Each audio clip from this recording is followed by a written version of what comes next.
They sold her like livestock in a smoky London auction house, her stepfather watching as strangers bid on his stepdaughter in pounds and shillings.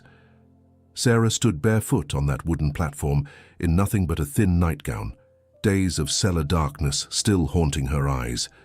This public humiliation threatened to shatter what little remained of her spirit, until the doors burst open and a rain-soaked duke walked in, furious, offering double the highest bid. What happened next would change everything.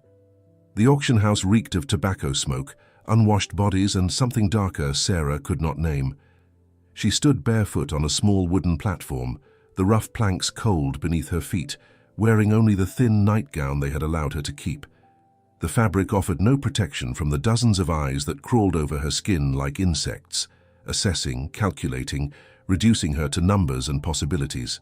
The auctioneer, a portly man with yellowed teeth and gin-soaked breath, gestured toward her with theatrical flourish. His voice boomed through the cramped space, describing her qualities as though she were a mare at Tattersall's. Young, healthy, obedient, he claimed, though Sarah had screamed herself hoarse in the cellar where her stepfather had locked her for 3 days before dragging her here. In the corner, Henry Miller leaned against the wall with the relieved posture of a man watching his problems solve themselves. Her stepfather had once been considered a gentleman, back when her mother was alive, and there was still money in the family coffers. Now his waistcoat hung loose on his frame. His cravat was stained, and his eyes held the glassy sheen of a man who lived at the bottom of a bottle. He had gambled away everything, her mother's jewelry, the furniture, the books Sarah had loved, and when there was nothing left to sell, he had sold her. The bidding started low. Men in the crowd called out numbers with casual cruelty, as though they were purchasing curtains or silverware. Sarah fixed her gaze on a water stain on the opposite wall, trying to disappear into herself, to become small and invisible. Her hands trembled at her sides. She would not cry. She had promised herself that much. They could take her freedom, her future, but they would not have her tears. A voice rose above the others, sharp and insistent. Mr. Grimshaw, her stepfather's primary creditor, a man whose face reminded Sarah of a rat, narrow with small dark eyes that never blinked. He had been the one to suggest this solution to Henry's debts. He raised his bid again, each number driving Sarah's price higher, transforming her humiliation into profit. The auctioneer's gavel rose, poised to seal her fate. Sarah closed her eyes. Perhaps wherever she was going there would at least be food. Perhaps the new owner would not be as cruel as the man who had... The doors exploded open with a crash that shook the walls. Every head turned. Sarah's eyes flew open. A man stood in the doorway, rain streaming from his dark coat onto the filthy floor. He was tall, broad-shouldered, with the kind of presence that commanded immediate attention. His hair was black, plastered to his forehead from the storm outside, and his eyes, even from across the room, Sarah could see they were ice blue and burning with barely contained fury. He surveyed the scene with a single sweeping glance that seemed to strip away the pretense, revealing the ugliness beneath. His jaw tightened. Then he walked forward, his boots ringing against the floorboards with measured authority. The crowd parted instinctively, sensing danger, sensing power. The auctioneer recovered first, his professional mask sliding back into place. "Sir, the bidding is nearly concluded if you wish to..." The stranger cut him off with a voice like cold steel. "What is the current bid?" Mr. Grimshaw answered, his rat face twitching with irritation at the interruption. £300, Your Grace, and I intend to double it." The room went silent. Absolute, breathless silence. The auctioneer blinked. "Your Grace, did you say £600? The stranger's voice was calm now, conversational, but it carried the unmistakable weight of someone accustomed to being obeyed. "Do you require me to repeat myself?" Sarah stared at him, her heart pounding so hard she thought it might break through her ribs. "Your Grace." A duke had just walked into this nightmare and offered double the price of her servitude. But why? What did he want? Her mind raced through possibilities, each more terrifying than the last. "Mr. Grimshaw sputtered, his face reddening. "You cannot simply... This is highly irregular." The Duke turned to face him fully. His expression did not change, but something in his stillness made Grimshaw step back. "I assure you," he said softly, "there is nothing irregular about my offer, unless you wish to bid higher." Grimshaw's mouth opened and closed like a fish. The auction house remained frozen, everyone waiting to see what would happen next. The Duke did not wait for an answer. He crossed to the platform in 3 long strides and mounted the steps. Sarah shrank back instinctively, but he made no move to touch her. Instead, he shrugged out of his heavy coat, still warm from his body, carrying the scent of rain and sandalwood, and draped it over her shoulders. The weight of it was shocking, the warmth even more so. She looked up at him, searching his face for cruelty, for the calculating hunger she had seen in the other men's eyes. She found only carefully controlled anger that was not, she realized with shock, directed at her. The coat swallowed her small frame, covering the thin nightgown, shielding her from the stares. His hands briefly touched her shoulders as he adjusted it, and Sarah flinched. He noticed. His jaw tightened further, but he stepped back, giving her space. The auctioneer cleared his throat nervously. "Your Grace, if you would care to finalize the..."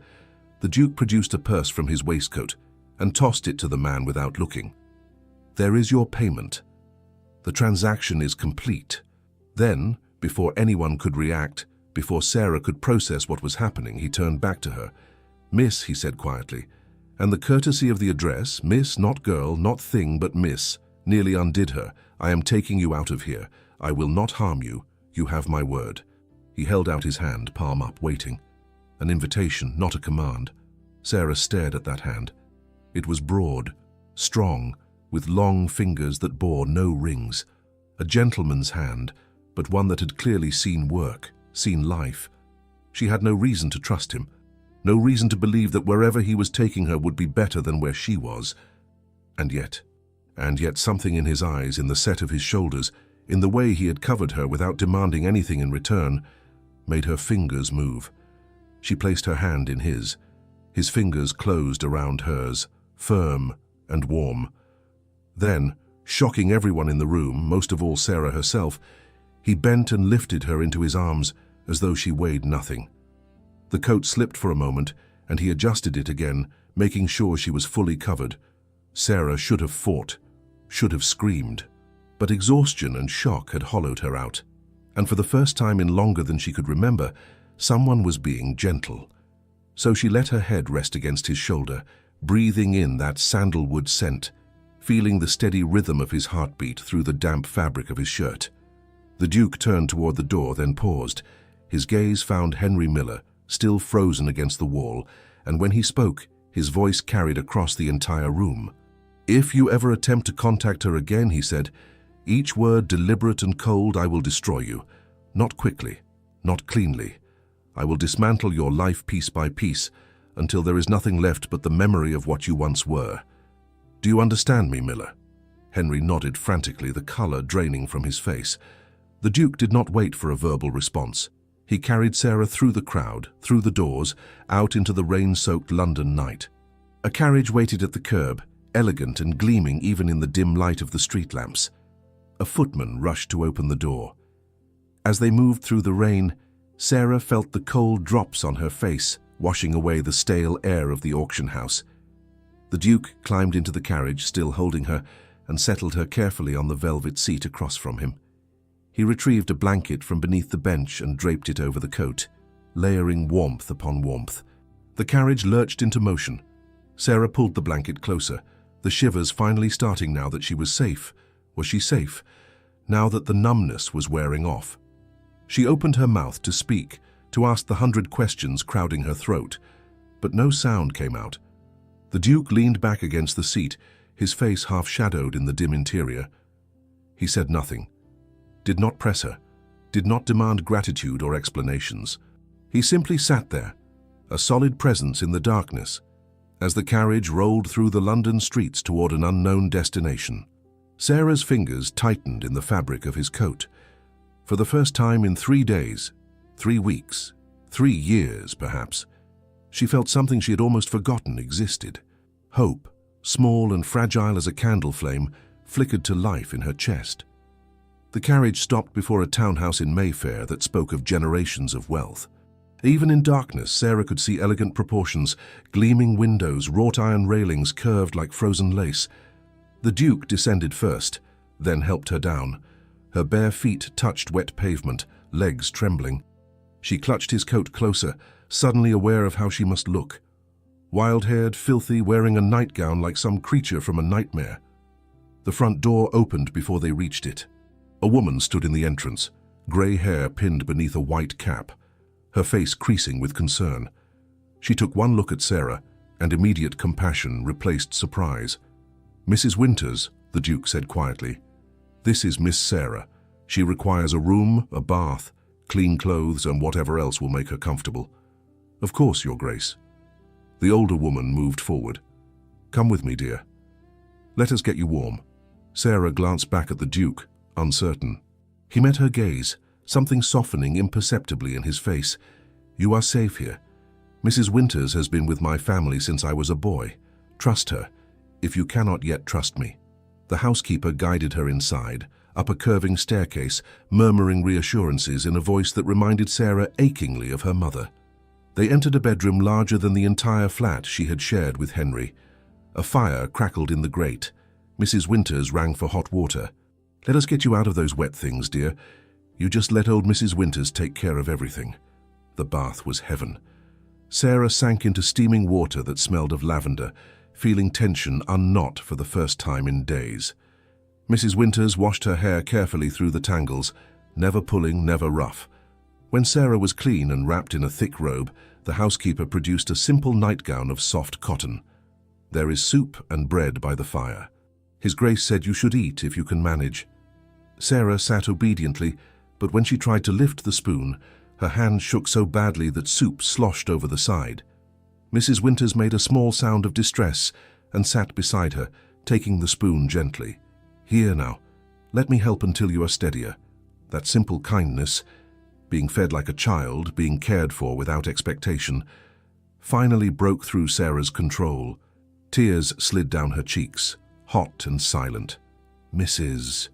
Winters said nothing, just continued feeding her, occasionally dabbing at her face with a handkerchief as though crying were the most natural thing in the world. When the bowl was empty, Sarah was settled into bed with clean sheets and soft pillows. Mrs. Winters moved toward the door. "Wait," Sarah managed, her voice hoarse. "What does he want from me?" Mrs. Winters looked at her, weathered face thoughtful. "I have served the Duke of Westridge since he was a boy of 8. I have never known him to harm anyone who did not richly deserve it. Whatever his reasons, Miss Sarah, I would stake my life that they are honorable." She paused. "Sleep, child. Tomorrow will come soon enough." But sleep did not come easily. Sarah lay in darkness, listening to unfamiliar sounds. Every creak made her tense, expecting the door to open, expecting demands. The cellar had taught her that safety was always temporary. She woke to pale morning light. For a moment, she could not remember where she was. Then memory crashed back. The auction, the Duke, this impossible room.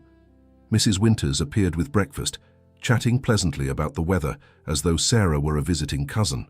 The morning passed in a haze. Sarah bathed again, unable to get enough of being clean. She dressed in the simple day dress provided, marveling at how it fit. In the afternoon, Mrs. Winters led her to a small sitting room. The Duke stood by the window, still formally dressed.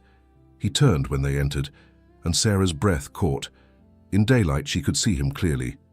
He was perhaps 30, with strong features more striking than handsome, broad forehead, straight nose, a mouth that looked as though it rarely smiled, but his eyes arrested her. Pale blue, almost grey, intelligent and deeply sad. "Miss Sarah," he said, inclining his head, "I hope you rested well." Sarah managed a curtsy. "Your Grace." "Thank you for your hospitality." He gestured to a chair by the fire. "Please sit, we should speak plainly." Sarah sat on the edge, spine straight, hands folded. The Duke remained standing near the fireplace, maintaining respectful distance. "I imagine you have questions. Why?" The word burst out. "Why did you buy me? What do you want?" He was quiet, gaze moving to the flames. Then he spoke, voice low and careful. "I had a sister, Beatrice. She was 17 when she fell in love with her music teacher, a good man, talented but without title or fortune. My father forbade the match.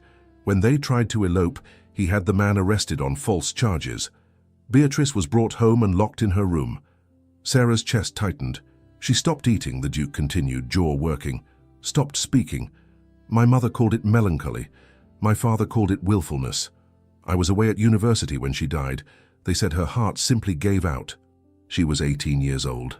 I am sorry, Sarah whispered. He shook his head sharply. I do not tell you this for sympathy. I tell you so you understand. When I heard about the auction, I saw my sister's story repeating. A young woman being sold, powerless, with no one to intervene. He turned to face her fully. I could not save Beatrice, but I could prevent your story from ending the same way. Sarah stared at him. So this is guilt? Atonement? Call it what you will. He moved to a small table and poured 2 glasses of sherry, bringing one to her. His fingers did not touch hers. You are free, Miss Sarah. You may stay here under my protection as long as you need. Or I will arrange passage to another country, America perhaps, or the continent. I will provide funds to establish yourself wherever you choose. You owe me nothing, not gratitude, not service, not anything. The last word hung heavy with meaning. Sarah understood what he was not saying. Her hands shook as she raised the glass, sherry burning down her throat. I do not understand. Men do not simply help women. There is always a cost. His expression hardened. Then you have known the wrong sort of men. I give you my word as a gentleman.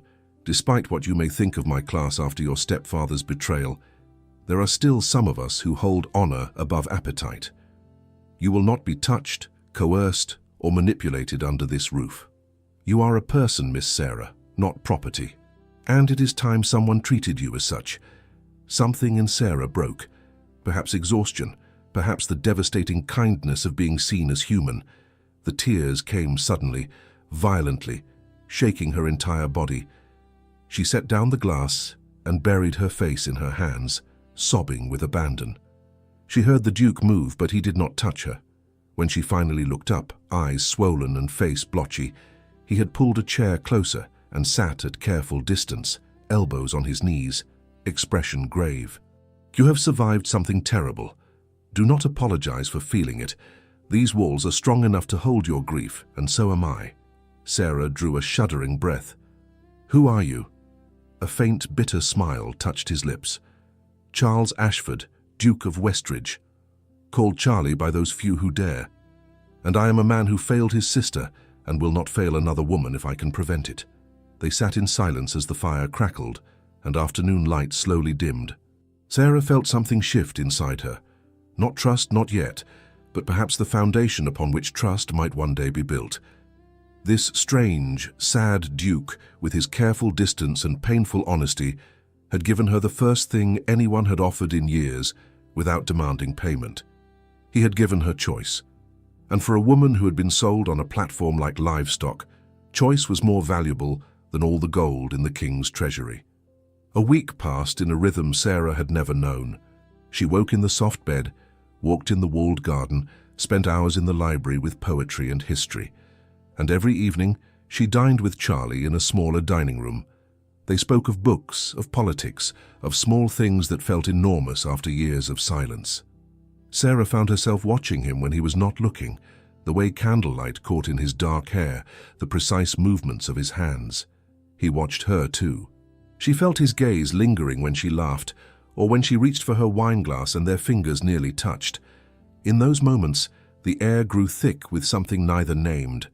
They would look away quickly, breathing deeper. The silence suddenly waited. The peace shattered on a Thursday afternoon. Mrs. Winters appeared in the library doorway, apologetic. Miss Sarah, the Dowager Duchess, has arrived. She wishes to see you. Sarah's stomach dropped. She followed Mrs. Winters to the drawing room. 2 women occupied the space. The first was elderly, perhaps 70, with silver hair in an elaborate style and eyes that missed nothing. She sat straight in the best chair, a walking stick of polished ebony against her knee. Eleanor Ashford, the Dowager Duchess. The second was younger, beautiful like fine porcelain, perfect features, golden hair in fashionable ringlets, a dress of pale blue silk. She regarded Sarah with polite curiosity. Charlie stood by the fireplace, jaw tight. Grandmother, allow me to present Miss Sarah Miller. Miss Sarah, my grandmother, the Dowager Duchess of Westridge, and Lady Constance Fairchild. Sarah curtsied, feeling scrutiny like physical pressure. Your Grace. Lady Constance. The Dowager Duchess tapped her walking stick. Sit, girl. Let me look at you properly. Sarah sat, spine straight. Eleanor's eyes assessed her with precision. My grandson has been remarkably vague about your arrival. Perhaps you would illuminate matters. Lady Constance leaned forward, smile sweet as poison. Yes, do tell. It is all so terribly mysterious. Charlie's voice cut across the room. Grandmother, this is unnecessary. I am speaking to the girl, Charles. Eleanor's gaze never left Sarah.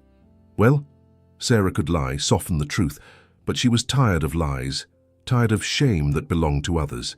My stepfather lost everything to gambling debts. When he had nothing left to sell, he sold me.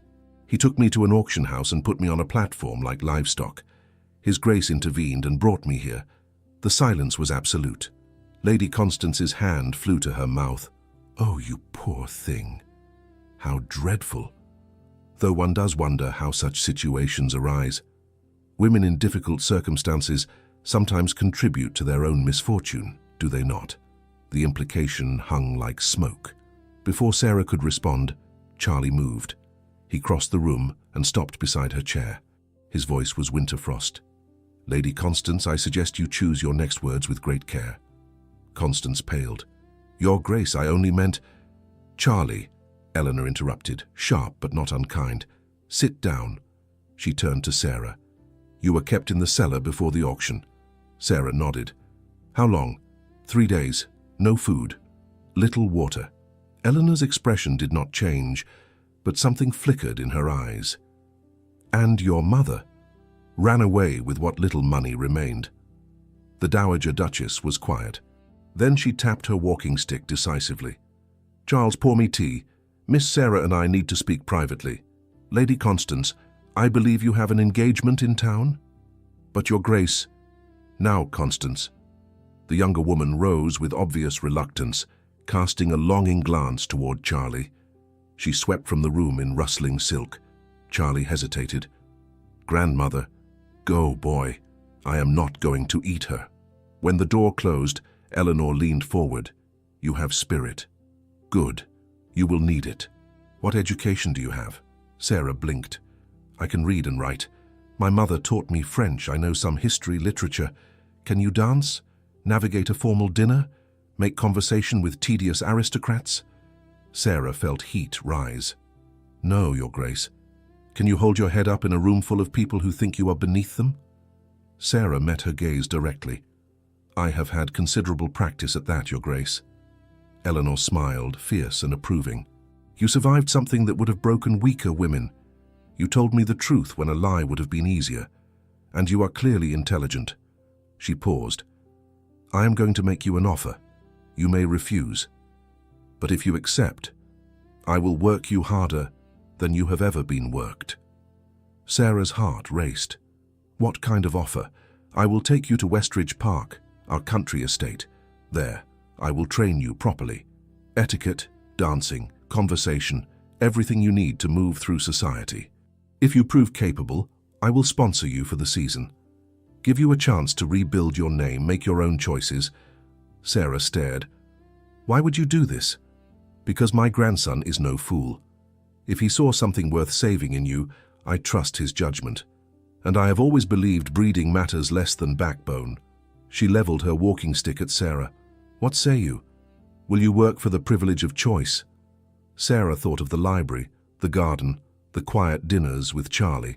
She thought of staying here in comfortable limbo, forever dependent on his charity. She thought of the girl on the auction platform and the woman she might become. Yes, she said. Yes, Your Grace. I will work. Eleanor smiled with warmth. Good. We leave Monday. Pack light. You will need new clothes anyway. She rose, leaning on her walking stick. And Miss Sarah, one more thing. Yes, Your Grace? My grandson looks at you the way his grandfather looked at me 50 years ago. Like you are water in a desert. Whatever you choose to do with that information is your own affair, but do not pretend you have not noticed.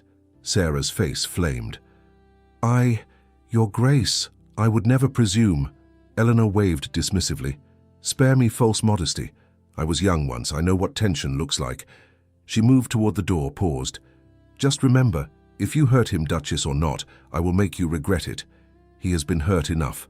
Then she was gone, leaving Sarah alone with her racing heart, and the terrifying possibility that perhaps she was not the only one feeling the weight of every glance, every almost touch, every held breath. When Charlie returned minutes later, she was still sitting, staring at nothing. What did she say to you? His voice was tight with concern. Sarah looked up at him, this duke who had pulled her from hell and asked nothing in return, whose eyes followed her across rooms, whose hands stayed carefully distant, even when she could feel how much he wanted to reach for her. She said yes. She is taking me to Westridge Park to teach me how to survive your world. Something complicated crossed his face. Pride, fear, something like loss. That is good. You deserve every opportunity. He turned to leave, and Sarah spoke before she could stop. Your Grace? Charlie? He looked back, and for just a moment his mask slipped. She saw the loneliness beneath, the longing he worked to hide. Thank you, she said softly, for giving me a chance to become someone new. His throat worked. You were always someone, Sarah. I just helped you remember. Then he left, and Sarah sat alone, wondering what it meant that a man could give her everything except the one thing she was beginning to realize she wanted most. Him. Westridge Park rose from the countryside like something from a dream. Sarah pressed her face to the carriage window as they approached. Acres of manicured grounds, ancient oaks, and finally the house itself, pale stone glowing in afternoon sun. Eleanor noticed her expression. Intimidating, is it not? Good. If you can conquer this place, London society will seem tame. Training began the next morning. Monsieur Laurent, the French dancing master, appeared in the ballroom with a tyrant's temperament. He made Sarah walk with books balanced on her head until her neck ached. Again he barked when volumes slipped. A lady floats. You walk like a farmer's daughter afraid of mud. Sarah gritted her teeth and started over. By the 5th hour she could cross the room without dropping a single book. Afternoons belonged to dance. The waltz first, his hand at her waist, counting steps until her legs trembled. When she stumbled, he sighed dramatically and made her begin again. The quadrille followed, then the cotillion, each a test of memory and grace. Evenings were Eleanor's domain. In the drawing room, the Dowager Duchess taught invisible rules: who to acknowledge, who to cut, how to navigate precedence and propriety. Sarah learned that a head tilt conveyed volumes, that silence was often more powerful than speech. Who do you greet first when entering a room? Eleanor would quiz her. The highest-ranking lady present, and if the Queen herself is there. One curtsies to Her Majesty and waits to be acknowledged. Eleanor nodded. You learn quickly. That will save you from many pitfalls. A week later, Charlie arrived from London. Sarah was in the ballroom when she heard his voice, and her heart leaped. She had not realized how much she had missed him, his quiet presence, the way he looked at her as though she mattered. That evening at dinner, Lady Constance appeared, coincidentally available to help. The dinner felt like a battlefield. Constance was perfection in rose silk, discussing London gossip and mutual acquaintances. Sarah felt suddenly aware of every rough edge, every gap in her knowledge. You must feel quite overwhelmed, Miss Miller, Constance said with honeyed sympathy. So much to learn in so little time. Sarah met her gaze steadily. I am managing quite well, thank you. How wonderful. Constance's smile never wavered, though one does wonder if all this effort will be enough. Society can be so unforgiving of those without proper breeding. Charlie set down his wineglass with force. Lady Constance, your concern is noted but unnecessary. Miss Sarah has proved herself more than capable. The following week, Eleanor hosted a small dinner to test Sarah's progress. When Sarah entered in a borrowed gown of pale green, she found Constance among the guests, looking like a cat with cream. The dinner began well. Sarah remembered her lessons, navigated the cutlery, made appropriate conversation. Then Constance struck. Miss Miller, she said, her voice carrying, I have been so curious about your family. Where did you make your debut? The table quieted. Sarah's throat tightened. "I did not have a debut, Lady Constance. My circumstances did not permit it." "How unfortunate." Constance's eyes glittered. "And your family connections. Perhaps we have mutual acquaintances." Older guests were watching now. Sarah felt heat creeping up her neck. "I have no connections of note. My mother and I lived quietly before she passed. Oh, how terribly sad." Constance tilted her head with false sympathy. "So you came to society entirely without background or recommendation. How very unusual. One does wonder how His Grace came to take such an interest." The implication was clear. Sarah's vision blurred. She felt the room closing in, felt herself shrinking back into the girl on the auction platform. "Excuse me," she managed. "I find myself unwell." She fled through the terrace doors into the cold night garden. The November air bit through thin silk, but she welcomed it. She had failed. All the training, all the effort, and she had still failed. Sarah found a stone bench beneath a bare oak and sank onto it, wrapping her arms around herself. She had been foolish to believe she could ever belong. Breeding mattered, blood mattered, and hers was common, tainted. She did not hear him approach until he spoke. "Sarah." She looked up to find Charlie standing nearby, his coat unbuttoned despite the cold. "I am sorry," she said quickly. "I ruined your grandmother's dinner. Constance should not have attacked you." His voice was quiet but hard. She knew exactly what she was doing. She was right, though. Sarah's voice broke. "I do not belong here. I will never be good enough for your world." Charlie moved closer. "Stop, it is true. I am the daughter of a criminal, raised by a monster, sold like livestock. Stop!" He crossed the remaining distance and knelt before her, bringing his eyes level with hers. "Listen to me, Sarah. Strength is not never falling. Strength is getting up every single time you are knocked down." She shook her head, tears falling. "I am tired of getting up. I know." His voice softened. "God, I know. But you survived that cellar. You survived the auction. You survived your stepfather's cruelty and your mother's abandonment. That makes you stronger than half the people in that dining room. Titles be damned." He reached up slowly and brushed a strand of hair from her face. His fingers were warm against her cold skin, and the gentleness undid something inside her. "You think I am strong?" she whispered. "You? Who saved me?" Something flickered in his eyes, pain, old and deep. "I failed my sister, Sarah. I was away at university, consumed with my own pursuits while she withered away. I came home to find her already buried." He swallowed hard. "I swore I would never fail someone powerless again.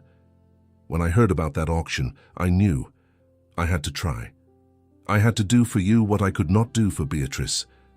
The air between them shifted, thickened. Sarah was aware suddenly of how close he was, kneeling before her, his hand still at her face. His thumb moved almost unconsciously, tracing her cheekbone. She could smell sandalwood and something uniquely him, could see the rapid pulse at his throat. "Charlie," she breathed. His gaze dropped to her mouth. The world narrowed to the space between them, inches that felt like miles, like nothing. His breathing deepened, matching hers. Slowly, achingly slowly, he leaned forward. Sarah's eyes fluttered closed. She could feel his breath on her lips, warm in the cold night. For one suspended moment, everything hung in balance. Then he stopped, drew back, stood abruptly, turning away, one hand raking through his hair. "Forgive me." His voice was rough. That was inappropriate. Sarah sat frozen, her lips still parted, her heart hammering. "No," she wanted to say, "come back." But the words stuck. He composed himself with visible effort, his shoulders straightening, his mask sliding back. "You should return inside before you catch cold. I will make your excuses." He held out his hand. Sarah placed her fingers in his, and even through their gloves she felt the heat of him. He drew her to her feet, his other hand settling briefly at her waist to steady her. They stood that way for a heartbeat longer than necessary, close enough that Sarah could feel the warmth radiating from his body. His hand at her waist burned through the silk. Then he stepped back, offering his arm formally. "Shall we?" They walked back in silence, the air charged with everything unsaid. At the terrace door he paused. "Sarah." She looked up at him. Do not let Constance make you doubt yourself. You are worth 10 of her." Then he was gone, disappeared into the house, leaving Sarah alone with her racing heart and the ghost of an almost kiss that changed everything. 3 months had passed when Sarah finally returned to London. The carriage that carried her back to Westridge House felt like a different world from the one that had brought her to the country. She was different too, transformed from the frightened girl who had balanced books on her head into someone who could walk into a room and command it. Eleanor sat across from her, examining Sarah with satisfied assessment. "You have exceeded my expectations. Now we shall see if society agrees." The townhouse buzzed with preparation. Eleanor had decided to introduce Sarah properly with a grand ball at Westridge House. Seamstresses came and went, bringing fabrics and sketches. Sarah chose a gown of cream silk, simple but elegant, refusing the elaborate confections Constance would favour. Charlie returned from Parliament the day before the ball. Sarah was in the library when he entered, and for a moment they simply looked at each other. 3 months apart had done nothing to diminish the pull between them. If anything, it had grown stronger. "Miss Sarah." His voice was formal, but his eyes told a different story. "You look well." "As do you, Your Grace." The air thickened with everything unspoken. The almost kiss in the garden, the letters they had not written, the careful distance they maintained even now. The night of the ball arrived.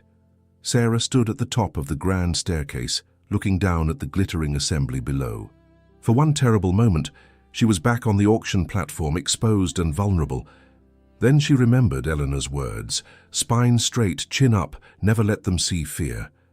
She descended, feeling eyes turned toward her. Whispers rippled through the crowd. Who is she? Where did she come from? The questions followed her like shadows, but Sarah kept her expression serene. She danced with young nobles, discussed art and literature, laughed at appropriate moments. The newspapers the next day called her a delightful newcomer, with refined manners and intelligent conversation. But success bred malice. 3 days later, Charlie's mother arrived from Bath, Lydia, Duchess of Westridge, a woman whose beauty had hardened into something cold and calculating. She swept into the drawing room, where Eleanor and Sarah were taking tea, fury barely contained beneath her polished exterior. "Mother," Eleanor said mildly, "how unexpected." Lydia ignored her, fixing Sarah with a look that could freeze water. "So you are the charity case causing such scandal. My son rescuing strays like some misguided knight." Sarah's hands tightened on her teacup, but she kept her voice steady. "Your Grace, I assure you I never intended—" "You intended nothing, yet here you are, residing under my family's roof, wearing gowns purchased with Ashford money, playing at being something you are not." Lydia turned to Eleanor. "And you, encouraging this farce. Do you not see how this makes us look? The Duke should marry someone appropriate, Lady Constance Fairchild, for instance, whose bloodlines are impeccable." Charlie chose that moment to enter. He took in the scene instantly, his mother's rigid posture, Sarah's pale face, Eleanor's dangerous calm. "Mother," he said, his voice like ice, "you will apologize to Miss Sarah, or you will leave this house immediately." "I will do no such thing." Lydia drew herself up. "I am trying to save you from yourself, Charles. This girl is unsuitable in every way. The rumors alone—" "What rumors?" That afternoon, Sarah learned the depth of Constance's cruelty. Invited to tea at Lady Pemberton's house, Sarah arrived to find herself the subject of whispered conversation. She excused herself to retrieve her gloves from the entrance hall and paused when she heard voices from the drawing room she had just left. Constance's sweet tones carried clearly. Of course one hesitates to speak ill, but the truth must be known. Miss Miller was purchased at an auction, quite literally bought, like furniture. One can only imagine what services she was expected to provide in exchange for the Duke's protection. Sarah's blood turned to ice. "Damaged goods," another voice agreed. "No respectable family would receive her if they knew." Sarah did not wait to hear more. She fled, heart hammering, mind racing. Back at Westridge House, she went directly to her room and began pulling out her small trunk. She would ask Eleanor for a position somewhere, perhaps as a governess. She would disappear before she destroyed Charlie's reputation entirely. She was folding a dress when her door opened. Charlie stood there, his expression thunderous. "What are you doing?" "Packing." Her voice was steadier than she felt. "I overheard Lady Constance today. She has been telling everyone about the auction, about how I am damaged goods unfit for respectable society. She will ruin you, Charlie, your family, your position, everything you are. I cannot let that happen. So you will run." His jaw tightened. "Let them win. I am not running, I am protecting you." Tears burned her eyes. "You saved me from that auction house. I will not repay that kindness by destroying your life." He crossed the room in 3 strides and took her hands, stopping her frantic packing. "Sarah, look at me." She did, and the intensity in his gaze stole her breath. "I have a solution," he said. "Marry me." Sarah's world tilted. "What? Not a real marriage?" His words came quickly now, as though he had been planning this. "An engagement of convenience. If we are officially betrothed, no one will dare attack you openly. It will silence the gossips, protect your reputation. After a suitable time, we can quietly dissolve the arrangement. You will have a respectable name, and I will be free of my mother's matchmaking." Sarah pulled her hands free, wrapping her arms around herself. "You want to pretend? For appearance? It makes sense." His voice was carefully neutral, but something in his eyes betrayed him. "You need protection. I need to honor my commitment to help you. This accomplishes both. And after? When we break the engagement, you will be established in society. You can make your own choices about your future. Perhaps marry someone suitable if you wish." The words cut like glass. Someone suitable. Not him, never him. Because despite everything, she was still the girl from the auction house, and he was still a duke whose duty lay elsewhere. "Very well," she said, her voice hollow. "I accept your proposal, Your Grace, with one condition. When this ends, we part as friends. No obligations, no regrets. Agreed." But the word came out rough, and when their eyes met, Sarah saw the same pain she felt reflected back at her. They had both just lied, and they both knew it. The engagement was announced the next morning. Society erupted with speculation and gossip, but no one dared openly criticize a duke's chosen bride. Constance's face when she heard the news was worth every moment of uncertainty. That evening, Sarah stood at her window, watching rain streak the glass. She was engaged to the man she loved, and it meant absolutely nothing. He had offered her everything except his heart, and she had been too proud, too afraid to ask for it. In his study below, Charlie sat in darkness, staring at nothing. He had just promised to let Sarah go, to help her find another man to marry, when the thought of anyone else touching her made him want to break things. He had failed his sister by being absent. Now he was failing Sarah by being too much of a coward to admit what he felt. Outside, the rain fell harder, as though the sky itself wept for them. If you are enjoying Sarah and Charlie's story, I would love to hear from you. Subscribe to the channel so you do not miss what happens next, because this engagement is about to get much more complicated. And tell me in the comments, do you think they can keep pretending their feelings are not real? I read every comment, and your thoughts make these stories even more meaningful to share. As an engaged couple, Sarah and Charlie became the subject of intense scrutiny. In public, he was attentive, adjusting her glove with careful fingers, offering his arm, leaning close to whisper observations that made her smile. In private, however, he erected walls, terrified of crossing the line they had drawn between them. The tension grew in small gestures, their hands brushing when reaching for the same book in the library, fingers lingering a moment too long, glances that held across the breakfast table until one of them looked away, breathless. The way his hands settled at the small of her back when guiding her through doorways, burning through layers of silk and propriety. They were playing at engagement, but every touch felt devastatingly real. One morning, a letter arrived for Sarah, forwarded from Westridge Park. She recognized the handwriting immediately, her mother's elegant script, unchanged despite years of absence. Sarah's hands trembled as she broke the seal. "My dearest daughter," it began, and Sarah's stomach turned at the false endearment.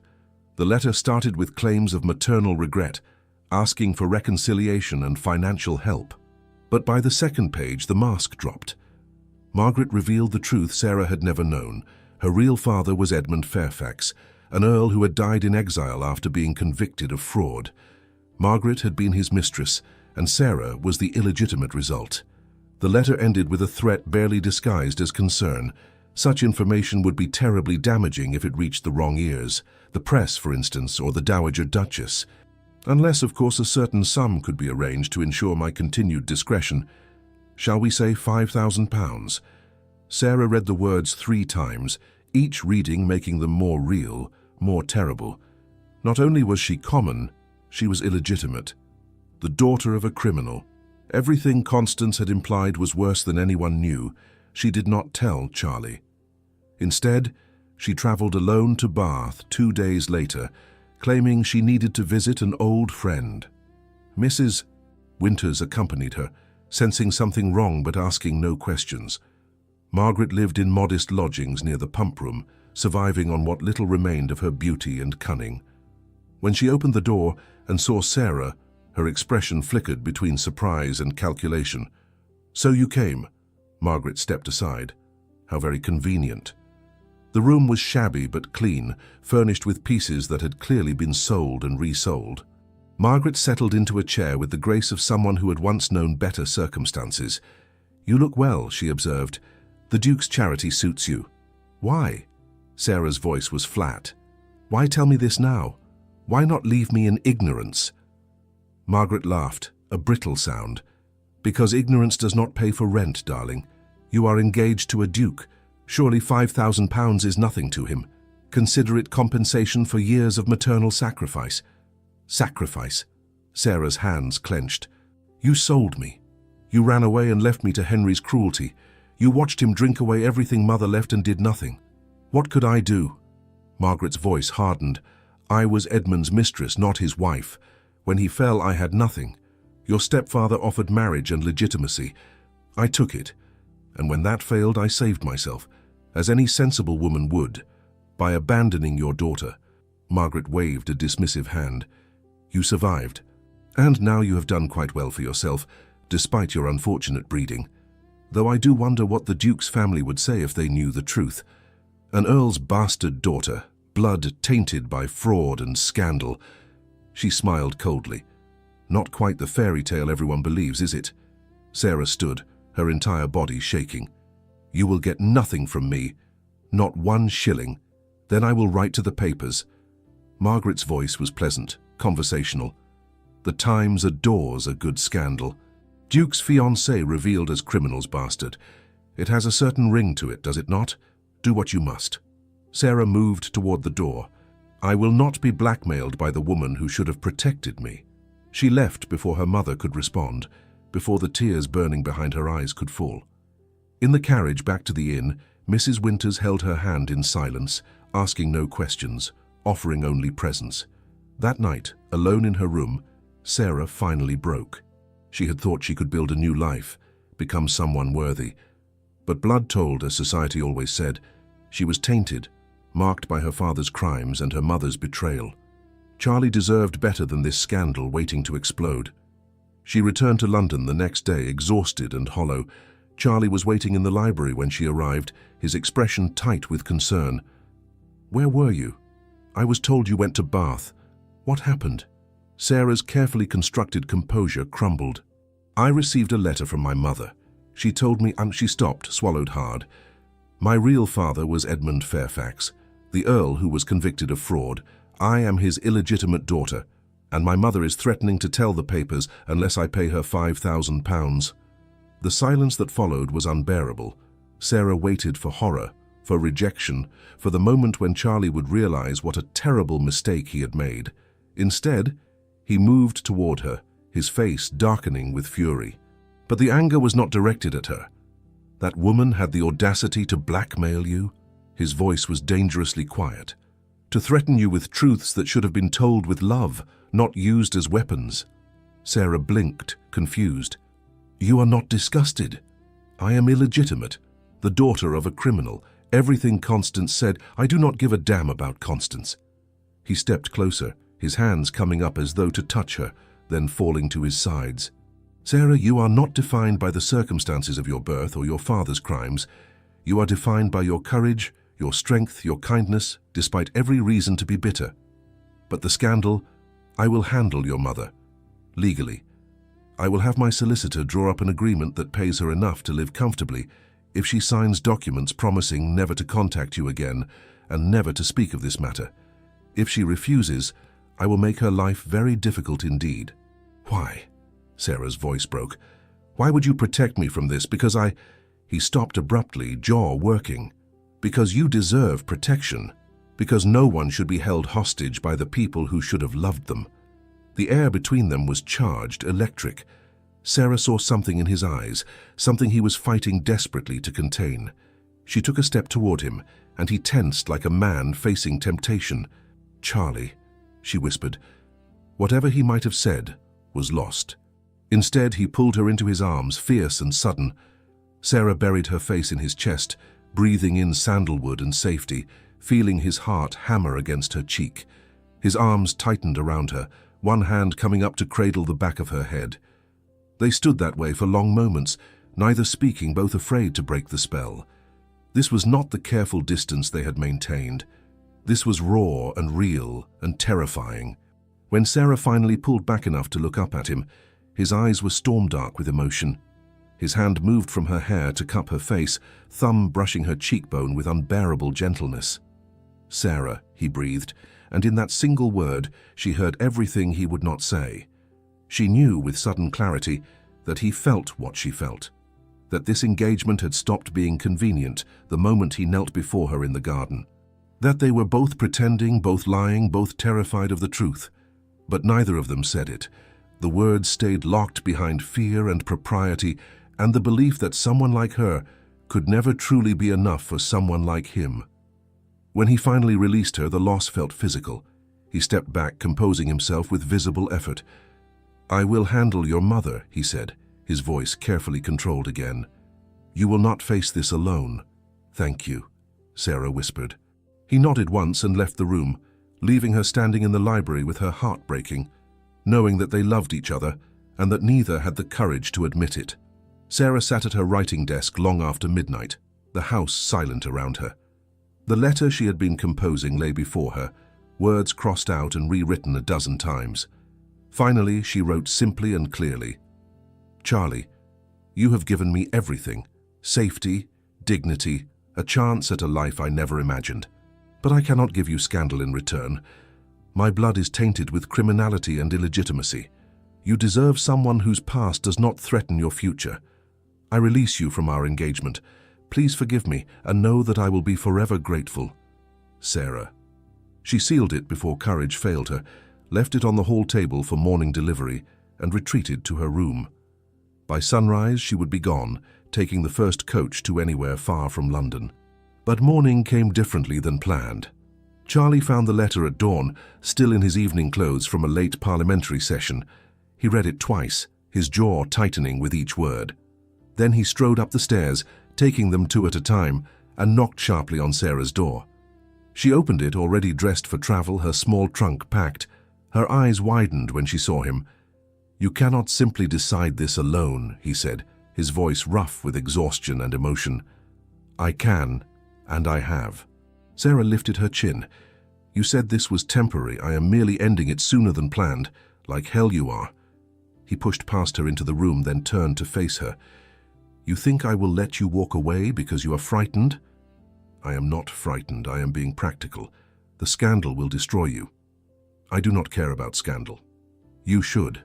Sarah's voice rose. "You are a duke. You have responsibilities, a legacy, a name that matters. I am the illegitimate daughter of a convicted criminal. Do you truly not see how this ends?" "Yes." His eyes blazed. "It ends with me fighting for you instead of letting fear make our decisions. There is nothing to fight for. This was always temporary, always pretend. Was it?" He closed the distance between them. "Every moment we have spent together, every glance, every touch, has that felt like pretending to you?" Sarah's breath caught. She could not answer, could not lie. "I thought not." His voice gentled slightly. "You are not ending this alone, Sarah. If we end it at all, we do it together. And not today. Tonight is the Duke of Marlborough's ball. We attend together as planned. Charlie..." No arguments. He moved toward the door, then paused. And Sarah? That letter was a coward's way out. You are many things, but you are not a coward. He left before she could respond, taking her carefully packed courage with him. That evening, Sarah descended the stairs in a gown of deep sapphire silk that made her eyes luminous. Charlie waited at the bottom, magnificent in black evening wear, and when his gaze traveled over her, the heat in his eyes made her forget to breathe. "You look beautiful," he said quietly, offering his arm. The Marlborough Ball was the event of the season. Every important family in London society crowded the gilded ballroom. Sarah felt the weight of their attention like physical pressure. She and Charlie danced the opening waltz, his hand at her waist burning through silk, their eyes locked in silent communication. Then, during supper, disaster struck. Lady Constance rose from her seat, a wineglass in hand, her smile poisonous sweet. She tapped the glass for attention and conversation died. "I propose a toast," she announced, her voice carrying across the room. "To Miss Sarah Miller, soon to be the Duchess of Westridge." Such a romantic story, is it not? From such humble beginnings to such heights, the room held its breath. "Though I confess," Constance continued, "I am curious about those beginnings. Miss Miller, your family connections have been so mysterious. Perhaps you could enlighten us. Who was your father exactly?" Sarah's vision blurred at the edges. This was it. The moment everything shattered. Before she could respond, Constance's smile sharpened. "Or shall I tell them? About Edmund Fairfax, Earl of Thornbury, the man convicted of defrauding investors and dying in exile, and how you are his illegitimate daughter, bought at an auction like common livestock." The gasps were audible. Hundreds of eyes turned to Sarah, shock and judgment written across every face. She felt herself falling, drowning, the girl on the platform all over again. Then Charlie stood. His movement was deliberate, controlled, but something in his presence commanded absolute attention. The room went silent. "Lady Constance," he said, his voice cutting through the shock, "thank you for that revelation. Allow me to provide context." He turned to face the entire assembly, and Sarah realized with dawning horror that he was not going to deny it. He was going to make it worse. "Miss Miller's origins are indeed complicated," he continued. "Her stepfather sold her to pay gambling debts. She was kept in a cellar without food or water, then taken to an auction house and placed on a platform to be purchased by the highest bidder. I was that bidder." The room erupted in whispers. Sarah wanted to sink into the floor. But here is what Lady Constance failed to mention. Charlie's voice rose above the noise. "This woman survived cruelty that would have broken most people. She endured betrayal by those who should have protected her. She was stripped of her dignity, her freedom, her very humanity, and yet she maintained kindness, compassion, strength that shames every person in this room who inherited their position without ever having to fight for it." He turned to look directly at Sarah, and the intensity in his gaze stole her breath. "No title in England, no centuries of breeding, no pristine bloodline is worth more than the courage Miss Miller has shown. I would rather have one woman with her integrity than a dozen with impeccable pedigrees and empty hearts." The ballroom was utterly silent now. Every eye was fixed on Charlie. Lady Constance spoke of an engagement of convenience. She was right to question it. He paused, and Sarah's heart stopped. "Because it was a lie. I did not ask Miss Miller to marry me out of convenience. I asked her because I fell in love with her. Because every day I spend in her presence reminds me what it means to be human. Because she makes me want to be better than the man I was." Sarah could not breathe, could not think. He was saying the words she had never dared hope for. Charlie turned back to face her fully, his voice dropping but still carrying in the silent room. "So let me ask you properly, Sarah Miller. Not as a convenience, not as protection, but as a man who loves you beyond reason, beyond society's rules, beyond anything that makes sense. Will you marry me? For real, forever?" Tears streamed down Sarah's face. Every carefully constructed defense crumbled. The entire aristocracy of London watched, waiting. "Yes," she whispered. Then louder, her voice breaking with joy and disbelief. "Yes, Charlie, yes."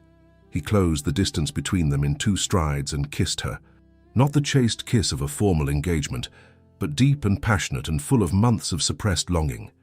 His hands came up to frame her face, and Sarah's fingers clutched his lapels, pulling him closer, not caring that hundreds of people watched, not caring about anything except the fact that he loved her. He had chosen her. He was hers. When they finally broke apart, breathless, the room remained frozen in shock. Some faces showed disapproval. Others, surprisingly, showed tears. Eleanor, Sarah noticed through her own blurred vision, was smiling with fierce satisfaction. Charlie turned back to the assembly, keeping one arm around Sarah's waist. "If anyone wishes to cut us socially, you are welcome to do so. But know this, I will use every ounce of my power, every connection, every favor owed to me, to ensure that my wife is treated with the respect she deserves, and I will remember who stood with us and who did not." He looked down at Sarah, his eyes warm with love and promise. "Shall we leave, my darling? I find I have had quite enough of this ball." Sarah laughed through her tears. "Yes, please." They walked out together through a sea of stunned faces, past Constance, whose expression had turned to ashes, past disapproving matrons and shocked young ladies. And as they stepped into the cool London night, Sarah realized something extraordinary. She was free. Not because someone had rescued her, but because she had found the courage to accept love. Real love. The kind that saw all her scars and chose her anyway. Charlie handed her into the carriage, then climbed in beside her. Before the door even closed, he pulled her into his arms again, kissing her with tender urgency. Between kisses, he murmured against her lips, "I love you. I have loved you since the moment I saw you standing on that platform, trying so hard to be brave. I love you, Sarah." "I love you too," she whispered back, her hands in his hair, her heart finally impossibly whole. "I've been so afraid to say it." "Never again." He pulled back just enough to look at her, his thumb tracing her lower lip. "Never be afraid with me. We face everything together now." The carriage rolled through London streets, carrying them home, carrying them toward a future that no longer felt borrowed or temporary, but gloriously, terrifyingly real. Spring arrived gently at Westridge Park, transforming the grounds into a sea of blossoms. Sarah stood before the mirror in her bedroom, watching Mrs. Winters make final adjustments to her wedding gown. The dress was ivory silk, simple and elegant, with delicate lace at the sleeves. Nothing like the elaborate confections society expected, but perfect for her. "You look beautiful, child," Mrs. Winters said softly, tears in her eyes. "His Grace is a fortunate man." "I think I am the fortunate one," Sarah replied, touching the pearls at her throat. A gift from Eleanor. The chapel at Westridge Park was small and intimate, filled only with people who truly mattered. Eleanor sat in the front row, her fierce expression softened with approval. A few close friends occupied the other pews. Notably absent were Lydia and Constance, neither invited nor wanted. Sarah had chosen to walk alone down the aisle. No one would give her away because she belonged to herself first and was choosing freely to belong to Charlie. When she entered the chapel and saw him waiting at the altar, her breath caught. He wore black formal wear, his dark hair swept back, but it was his expression that undid her. Wonder and love and a vulnerability he no longer tried to hide. She walked toward him steadily, holding his gaze the entire way. When she reached him, he took her hand, his fingers warm and strong around hers. The ceremony was brief. They spoke their vows clearly, voices steady, promising to see each other always, to walk together not in hierarchy, but as partners. When the vicar pronounced them husband and wife, Charlie cupped her face with both hands and kissed her tenderly, reverently, as though she were something precious beyond measure. The reception in the garden was simple and joyful. They ate, drank wine, listened to Eleanor tell embarrassing stories about Charlie as a boy. Sarah laughed until her sides ached, feeling light in a way she had never experienced. But beneath the joy ran a current of anticipation. Every time Charlie's hand brushed hers, every time their eyes met across the garden, Sarah felt heat pool low in her belly. They were married now. Tonight there would be no barriers between them, no walls of propriety, no reasons to hold back. As the sun began to set, Charlie leaned close and whispered, "Shall we retire, wife?" The word sent shivers down her spine. "Yes, husband." They made their excuses and slipped away, hands clasped, walking through the house to the family wing. At the door to the Duchess's chambers, her chambers now, Charlie paused. "Sarah, if you need more time, if you are not ready," she silenced him with a kiss, rising on her toes to press her mouth to his. When she pulled back, she saw desire darken his eyes to storm grey. "I am ready," she whispered. "I have been ready since the garden, since that almost kiss that has haunted me every night." He groaned softly and opened the door, drawing her inside. The room was warm, lit by candles that cast golden light across the large bed with its curtains tied back. Someone, probably Mrs. Winters, had left wine and glasses on a small table. Charlie poured them each a glass with slightly unsteady hands. They drank in silence, the tension building with each passing second. When Sarah set down her glass, her hands were trembling. He noticed. Moved to stand before her, his own glass forgotten. "We have all night," he said gently. "There is no rush." But there was.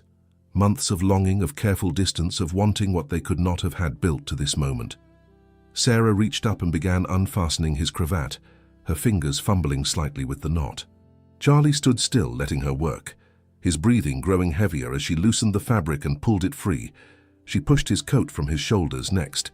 He shrugged it off, never taking his eyes from her face. "Your turn," he said, voice rough. He moved behind her, and Sarah felt his fingers at the long row of buttons running down her back.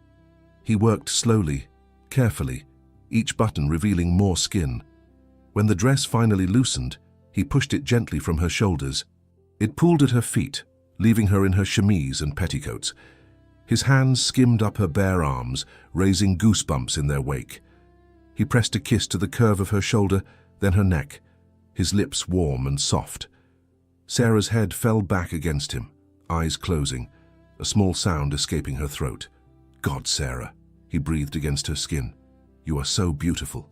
He turned her to face him, and for a moment they simply looked at each other, both breathing hard. Then Sarah reached for the buttons of his waistcoat, undoing them one by one. He helped her remove it, then pulled his shirt over his head. Sarah's breath caught. She had never seen a man's bare chest before, had never realized how beautiful it could be. The planes of muscle, the scattering of dark hair, the rapid rise and fall as he breathed. Tentatively, she reached out and placed her palm over his heart. It thundered beneath her touch. Charlie's hand came up to cover hers, holding it there. "That is what you do to me," he said quietly. "Every time you walk into a room, every time you smile, every time you simply exist." Sarah rose on her toes and kissed him, and this time the kiss was different, deeper, more urgent, full of promise. His arms came around her, pulling her against him, and she could feel the heat of his skin through the thin fabric of her chemise. They moved together toward the bed, still kissing, hands exploring. Charlie laid her down gently, then stretched out beside her. His hand traced the curve of her waist, the dip of her hip, learning her shape through layers of cotton. "May I?" he asked, his fingers at the hem of her chemise. "Yes," Sarah whispered. He drew the fabric up slowly, giving her time to object, to change her mind, but Sarah lifted her hips to help him, and soon she lay before him in only her stockings, vulnerable and trembling and utterly unafraid. Charlie's gaze moved over her with such reverence that Sarah felt beautiful rather than exposed. "Perfect," he breathed. "You are perfect." He kissed her again, his mouth moving from her lips to her jaw, her neck, her collarbone. His hand cupped her breast gently, thumb brushing over sensitive skin, and Sarah gasped at the sensation. Heat built between them, urgent and overwhelming. "Charlie," she breathed, her hands moving to the fastenings of his trousers. "Please." He helped her, shedding the last barriers between them. When he settled over her, Sarah wrapped her arms around him, feeling his weight, his warmth, the steady beat of his heart against hers. "I love you," he said, his voice breaking slightly. "I will spend every day of my life making sure you know it." "I love you too," Sarah whispered back. He moved slowly, carefully, watching her face for any sign of pain. There was discomfort at first, a sharp moment that made her tense, but he stilled immediately, kissing her temple, her cheeks, murmuring reassurances until she relaxed. Then, slowly, they began to move together. The discomfort faded, replaced by building pleasure that stole Sarah's breath. She clung to him, her fingers digging into his shoulders, her breath coming in gasps that matched his own. The world narrowed to sensation, skin against skin, the slide of bodies, the heat building between them. Charlie murmured her name like a prayer, his face buried in her neck, and Sarah felt something inside her coil tighter and tighter until it finally broke, pleasure washing through her in waves that left her trembling. Charlie followed moments later, his body shuddering against hers, her name on his lips. They collapsed together, breathing hard, hearts racing, skin damp with exertion. For long moments neither spoke. Charlie shifted to pull her against his side, her head on his chest, his arm wrapped securely around her. His other hand found hers and laced their fingers together. "Are you all right?" he asked quietly. Sarah tilted her head to look up at him, seeing concern in his eyes. "More than all right," she said truthfully. That was beautiful. Relief and joy crossed his face. He kissed her forehead tenderly. "You are beautiful, inside and out, and you are mine." "Just as you are mine," Sarah replied, squeezing his hand. They lay in comfortable silence as the candles burned lower. Sarah traced idle patterns on Charlie's chest, marveling that this was her life now, married to a man who loved her, safe in arms that would protect her, free to simply be. "What are you thinking?" Charlie asked, his fingers playing with her hair. "That I used to believe love was something I would never have," Sarah said quietly. "That I was too broken, too damaged. And now here I am, more whole than I have ever been because of you." Charlie pulled her closer, pressing a kiss to the top of her head. "You were never broken, Sarah. You were bent, perhaps, by cruelty and circumstance. But you never broke. You just needed someone to see your strength." "You saw it," she whispered, "when no one else did. And I will spend every day reminding you of it," he promised. They drifted toward sleep eventually, still tangled together, Sarah's hand over his heart, his arms holding her secure. Outside, the first stars appeared in the darkening sky. Inside, two people who had been alone for too long finally found home in each other. 6 months into their marriage, Sarah stood in the entrance hall of a grand townhouse in Bloomsbury, watching workers carry in furniture and supplies. The building had once housed a wealthy merchant's family. Now it would serve a different purpose, a refuge for women with nowhere else to turn. Eleanor stood beside her, leaning on her walking stick, surveying the progress with satisfaction. "The Sarah Miller Foundation," she said, testing the name. "It has a certain ring to it." Sarah smiled, though her throat tightened with emotion. "I want to use that name. Miller, the one that marks my past. To show that your history does not define your future." "Wise girl," Eleanor murmured. "Now shall we inspect the dormitories?" They had converted the upper floors into simple but comfortable rooms, each with a bed, a chest for belongings, and a small desk. The ground floor held a common room, a dining area, and offices where Sarah and Eleanor would coordinate placements, training, and support. That afternoon, their first resident arrived. Emily was 19, thin as a rail, clutching a bundle of belongings. Her father had tried to sell her to a landowner to settle debts. A neighbor had heard of the foundation and brought her in a hired cart. Sarah met her at the door personally. The girl's eyes were hollow with shock, exactly as Sarah's had been. She recognized that look intimately. "Emily," Sarah said gently, taking her hand, "you are safe here. No one will harm you. No one will force you to do anything. You are not property. You are a person, and we will help you remember that." The girl stared at her, disbelieving. "Why?" she whispered. "Why would you help me?" Sarah led her to a quiet sitting room, away from the workers. "Because someone once helped me. I stood where you are standing now, terrified and alone, believing I was worthless. A man saw me differently. He reminded me that I had value. Now I want to do the same for you." She told Emily her story, not all of it, but enough. The auction house, the fear, the climb back to dignity. By the end, Emily was crying, but her grip on Sarah's hand had strengthened. "You really understand," the girl breathed. "I really do," Sarah confirmed, "and I promise you this does not have to be the end of your story. It can be the beginning. Within weeks, the foundation housed 6 women. Some had been promised to creditors, others had fled abusive employers. One was a widow with no family, turned out by her late husband's relatives. Sarah worked alongside them, helping arrange positions, governesses, shop assistants, seamstresses.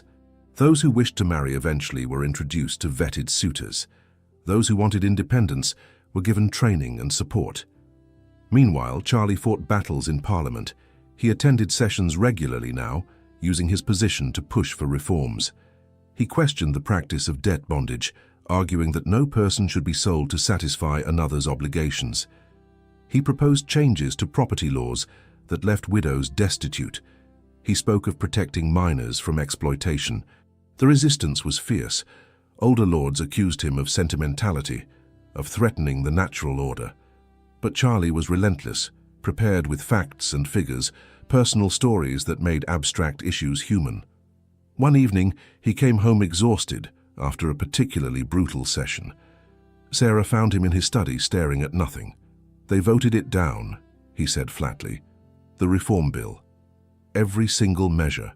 Sarah came to kneel beside his chair, taking his hands. "Then we try again. You taught me that strength is getting up every time you are knocked down. The same applies to you." He looked at her, and some of the weariness lifted. "How do you do that?" "Make everything seem possible." "Because I lived the impossible," she said simply. "I survived what should have destroyed me. If I can do that, you can change Parliament. It just takes time." They talked late into the night, strategizing, refining arguments. Sarah shared stories from the foundation. Real women, real names, real lives that Charlie could present to his fellow lords. Together, they built something stronger than either could achieve alone. 3 months later, Sarah stood in the foundation's common room, reviewing the day's schedule with Eleanor, when a familiar sensation swept through her. The room tilted slightly. She gripped the edge of the desk. "Sarah?" Eleanor's sharp eyes missed nothing. "Are you unwell?" "I am fine, just a moment of dizziness." "How long have you been feeling unwell?" Sarah hesitated. "A few weeks, mornings mostly, and certain smells make me nauseous." Eleanor's expression shifted to something knowing and amused. "Child, when did you last have your courses?" Sarah froze, counted back. Her eyes widened. "Nearly 3 months. I suggest," Eleanor said dryly, "that you visit a physician, though I suspect I already know what he will say." That afternoon, Sarah sat in Dr. Harrison's office, her hands clenched in her lap. The doctor, an elderly man with kind eyes, confirmed what she already suspected. "You are with child, Mrs. Ashford, approximately 12 weeks along. Congratulations." Sarah pressed a hand to her still flat stomach, overwhelmed by a surge of joy and terror. A baby, Charlie's baby. A child who would grow up knowing safety and love, who would never stand on an auction platform, who would learn that worth came from character, not circumstance. She returned to Westridge House in the late afternoon, bursting with the news. But Charlie was still at Parliament, so she waited in the library, pacing, rehearsing how to tell him. When the carriage finally arrived, she met him in the entrance hall. He took one look at her face and immediately grew concerned. "Sarah, what is wrong? What happened?" "Nothing is wrong," she said, taking his hands. "Charlie, I visited Dr. Harrison today." His face paled. "Are you ill? Should I call for—" "I'm not ill." She smiled through sudden tears. "I am pregnant. We are going to have a baby." The words hung in the air. Charlie stared at her, processing, and then his expression transformed. Shock giving way to wonder, giving way to pure, incandescent joy. He laughed, actually laughed, and pulled her into his arms, lifting her off her feet and spinning her once before setting her down carefully, as though she had suddenly become fragile. "A baby," he breathed, his hands coming to rest gently on her stomach. "Our child." "Due in early summer," Sarah confirmed, her own hands covering his. He dropped to his knees before her, pressing his forehead to her stomach, his shoulders shaking. Sarah realized with shock that he was crying. She ran her fingers through his hair, holding him. "Charlie?" He looked up at her, tears streaming down his face. "I swore I would protect you, give you safety, But this, Sarah, this is more than I ever imagined. A family. A child who will grow up knowing they are loved and wanted and valued. They will, Sarah promised, because they will have you as a father. And I cannot imagine anyone better. He stood, pulling her close, kissing her with desperate tenderness. That night, they lay in bed talking about the future, names they liked, how to arrange the nursery, whether the child would have Sarah's eyes or Charlie's. The conversation drifted into comfortable silence, Sarah's head on Charlie's chest, his hand resting protectively on her stomach. "Thank you," he whispered into the darkness. "For what? For trusting me enough to let me love you. For being brave enough to build a life when you had every reason to give up. For giving me a chance to be the man my sister deserved to have fighting for her." Sarah tilted her head to look at him. "You already were that man, Charlie. You just needed the right moment to show it." They fell asleep that way, wrapped in each other, the future stretching ahead bright with possibility. Outside, London slept. Inside Westridge House, two people who had been broken by cruelty learned what it meant to be healed by love. Late June brought warmth to Westridge Park, transforming the gardens into a riot of colour. Sarah walked slowly along the rose-lined path, one hand resting on her swollen belly, the other holding Charlie's arm. He matched her careful pace, treating her like spun glass despite her protests that she was not fragile. "You are carrying our child," he said firmly. "I will treat you exactly as carefully as I wish." Sarah laughed, the sound carrying across the garden. "Your grandmother says you have become insufferable." "My grandmother can mind her own business," he replied, but his lips twitched with amusement. They settled on the stone bench where 2 years ago Charlie had almost kissed her for the first time. Sarah looked at the spot and marveled at how far they had come, from that moment of hesitation to this moment of complete certainty. "Do you remember when I sat here crying, convinced I would never be good enough for your world?" she asked. Charlie's expression darkened briefly. "I remember wanting to fight everyone who made you feel that way. I still do occasionally." "You did fight," Sarah reminded him. "You fought for me in front of all of London. You changed everything that night." "We changed everything," he corrected, bringing her hand to his lips. "Together." The baby kicked hard against Sarah's ribs, making her gasp. Charlie's hand immediately went to her stomach, feeling the movement, his face lighting with wonder, as it did every time. "Strong," he murmured. "Like their mother, or stubborn like their father," Sarah countered. They sat in comfortable silence, watching butterflies dance among the roses. In the distance they could hear sounds from the house. Eleanor directing servants, Mrs. Winters humming in the kitchen, life continuing in its peaceful rhythm. 3 days later, Sarah woke before dawn with the first pains. By the time the sun rose fully, Westridge Park was alive with controlled chaos. The midwife had been summoned, Mrs. Winters boiled water, Eleanor paced the hallway like a general awaiting battle reports. Charlie refused to leave Sarah's side, ignoring the midwife's scandalized protests that husbands did not belong in birthing rooms. He held Sarah's hand through every contraction, wiped her forehead, whispered encouragements when she was certain she could not continue. Hours passed. Pain came in waves that threatened to drown her. But Sarah had survived worse. She had survived the cellar, the auction, the slow death of believing herself worthless. She could survive this. Just as the afternoon sun slanted through the windows, casting golden light across the room, Sarah felt an overwhelming urge to push. The midwife guided her through it, and minutes later, a baby's cry filled the air, strong, healthy, indignant at being thrust into the world. "A girl," the midwife announced, placing the squirming, red-faced infant on Sarah's chest. A beautiful, healthy girl. Sarah looked down at her daughter, tiny fists waving, eyes squeezed shut, lungs working magnificently, and felt something in her chest crack open. This perfect being had grown inside her, carried through months while Sarah worked at the foundation, while Charlie fought in Parliament, while they built their life together. Charlie leaned over them both, his face wet with tears, one gentle finger stroking the baby's cheek. "She is perfect," he breathed. "Sarah. She is absolutely perfect." "What shall we name her?" Sarah asked softly. Charlie was quiet for a moment, his hand resting on Sarah's shoulder. "Beatrice," he said finally. For my sister. So she knows she comes from a legacy of women who were stronger than the world that tried to break them. Sarah's throat tightened. Beatrice, Sarah, she agreed. So she knows that love is stronger than cruelty. When Eleanor was finally allowed into the room, she took one look at her great-granddaughter and declared her the most beautiful baby ever born, immediately beginning plans for her education and debut. Never mind that the child was only hours old. The weeks that followed were exhausting and wonderful in equal measure. Little Beatrice proved to have excellent lungs and firm opinions about feeding schedules.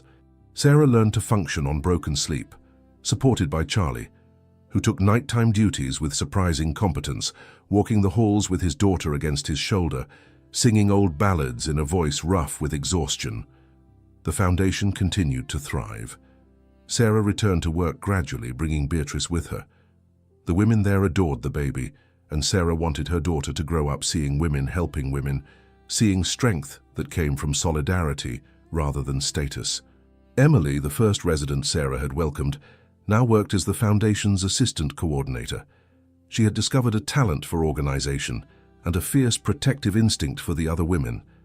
When Sarah arrived with Beatrice in her arms, Emily always took time to hold the baby, marveling that such new life could exist alongside so much recovered life.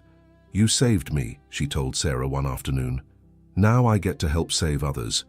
It is the best purpose I could imagine." "You saved yourself," Sarah corrected gently. "I just reminded you that you could." Charlie's political battles bore fruit slowly but surely. A minor reform passed protecting widows' property rights. An inquiry was launched into debt bondage practices. It was not enough, not nearly enough, but it was progress. Other lords began listening, seeing that reform did not mean chaos but justice.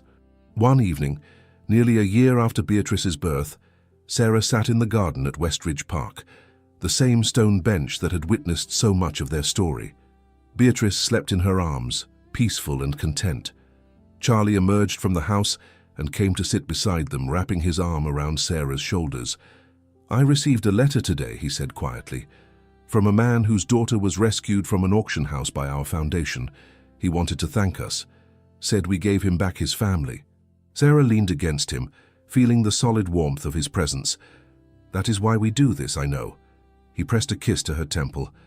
"I just wanted you to know that the girl who stood on that platform, who believed she was worthless, she has changed more lives than she could possibly imagine." Sarah looked down at Beatrice, thinking of all the women at the foundation, all the reforms Charlie championed, all the ripples spreading out from that terrible night when everything seemed lost. "I was sold once," she said softly, "put on display and auctioned to the highest bidder. But I was never bought, not really, because you cannot purchase a soul, you cannot own someone's worth. And what I found after that night, love, purpose, dignity, those things have no price. They are simply given and received freely." Charlie's arm tightened around her. "You found yourself, Sarah. I just had the privilege of witnessing it. We found each other," she corrected, "and we chose each other. Every day we choose each other." Beatrice stirred in her sleep, making small, contented sounds. In the distance, the sun began its descent, painting the sky in shades of gold and rose. The gardens of Westridge Park glowed in the dying light, beautiful and peaceful. Sarah thought about the journey that had brought her here, through darkness and pain and fear, through small acts of kindness that became transformative, through learning that her value had never depended on anyone else's recognition. She had been bent by cruelty but never broken. And now, holding her daughter in the arms of the man she loved, she understood something fundamental. The worst moment of your life does not define you.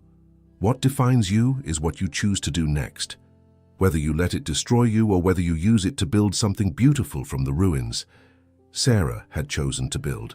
And looking at her husband, her daughter, the life they had created together, she knew with absolute certainty that she had chosen well. Charlie spoke into the peaceful silence. "What are you thinking, my love?" Sarah smiled, pressing a kiss to Beatrice's forehead, then turning to kiss Charlie. "I'm thinking that I would not change a single moment of my story, not even the painful parts, because they all led me here, to this moment, to this family, to this life." "Even the auction house?" he asked gently. "Even that," she confirmed, "because that was where you found me. where everything changed, where I stopped being something sold and became someone chosen. Charlie pulled her closer, his cheek resting against her hair. You were always chosen, Sarah. I just made sure you knew it. They sat together as the stars began to emerge, three souls bound by love that had been tested by fire and emerged stronger. Behind them, Westridge Park stood solid and enduring. Before them stretched a future bright with possibility. Sarah had survived what should have destroyed her. She had found love in the last place she expected. And most importantly, she had learned that true worth comes not from birth or circumstance or society's judgment, but from courage, compassion, and the choice to keep getting up, keep trying, keep believing that tomorrow can be better than today. She had been sold once, but she had never been defeated, and that made all the difference.